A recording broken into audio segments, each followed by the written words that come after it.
Guys അസ്സലാമു അലൈക്കും, welcome to the. അപ്പൊ ഇന്ന് ഞാൻ വന്നിട്ടുള്ളത്, ഞാനിപ്പോ വേറെ ശ്രദ്ധിക്കുന്ന പാറ്റേൺ കണ്ടല്ലോ, ഇത് കാണിക്കാൻ വേണ്ടിട്ടാട്ടോ. ഈ സെയിം പാറ്റേണിൽ ഡിഫറെന്റ് പ്രിന്റിൽ വരുന്ന ഒരു ടോപ്പാണ് ഇപ്പൊ ഞാൻ കയ്യിൽ പിടിച്ചിട്ടുള്ളത് കേട്ടോ. അപ്പൊ ഈ രണ്ടും ഒരേ പാറ്റേൺ തന്നെ, പ്രിന്റ്സ് മാത്രമേ മാറുന്നുള്ളൂ കേട്ടോ. അപ്പൊ നമുക്ക് ഡീറ്റെയിൽ ആയിട്ട് കണ്ടു നോക്കാം അല്ലെ. അപ്പൊ ഫസ്റ്റ് വൺ വരുന്നത് ഞാൻ ഈ വേറെ ചെയ്തിരിക്കുന്നതാണ്. ഇത് വന്നിട്ട് നല്ലൊരു അടിപൊളി ക്ലോത്തിലാണ് വന്നിട്ടുള്ളത്. അതിന്റെ നെക്ക് പോർഷൻ വന്നിട്ട് ഇതുപോലെയാണ്.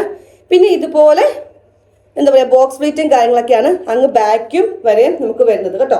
പിന്നെ സ്ലീവ്സ് ഇതുപോലത്തെ സ്ലീവ്സ് ആണ് വരിക. പിന്നെ അതിന്റെ ഉള്ളിൽ കണ്ടില്ലേ, ഇതുപോലെ ഇപ്പൊ ഒരു ബ്ലാക്ക് ടാൻ ടോപ്പ് ഒക്കെ പെയർ ചെയ്ത് കൊടുക്കുകയാണെങ്കിൽ നല്ല രസമായിരിക്കും. അതല്ലാന്നുണ്ടെങ്കിൽ നിങ്ങൾക്ക് സ്റ്റൈൽ ചെയ്യാം കേട്ടോ. ബാക്ക് ഷൂ കണ്ടല്ലോ, ഇങ്ങനെയാണ് വരിക. ഒരു ഫ്രീ സൈസ് ആയിട്ട് യൂസ് ആക്കാൻ പറ്റുന്ന ഒരു അടിപൊളി ടോപ്പാണ് കേട്ടോ. അത് മാത്രമല്ല രണ്ട് സൈഡിൽ നമുക്ക് പോക്കറ്റ്സും കാര്യങ്ങളൊക്കെ വരുന്നുണ്ട് കേട്ടോ. നമുക്ക് സ്റ്റൈലായിട്ട് നമുക്ക് വേറെ കേട്ടോ.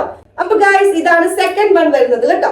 പാറ്റേണും മോഡൽസും എല്ലാം സെയിം തന്നെ, ബട്ട് പ്രിന്റ്സ് മാത്രം ഡിഫറെന്റ് ആവുന്നുള്ളൂ കേട്ടോ. നല്ല അടിപൊളിയായിട്ട് ഫ്രീ സൈസ് ആയിട്ട് സ്റ്റൈൽ ചെയ്യാൻ പറ്റുന്ന ഒരു അടിപൊളി ടോപ്പാണ്. അപ്പൊ നിങ്ങൾ കണ്ടല്ലോ, ഇഷ്ടപ്പെട്ടെങ്കിൽ എന്നത്തെ പോയിന്റ് സ്ക്രീൻഷോട്ട് ചെയ്യുക, വാട്സ്ആപ്പ് ചെയ്യുക, കൊറിയർ അയച്ച് തരുന്നതായിരിക്കും. അപ്പൊ ഇന്നേക്ക് ഇത്രയേ ഉള്ളൂ. See you soon in next video. Bye bye.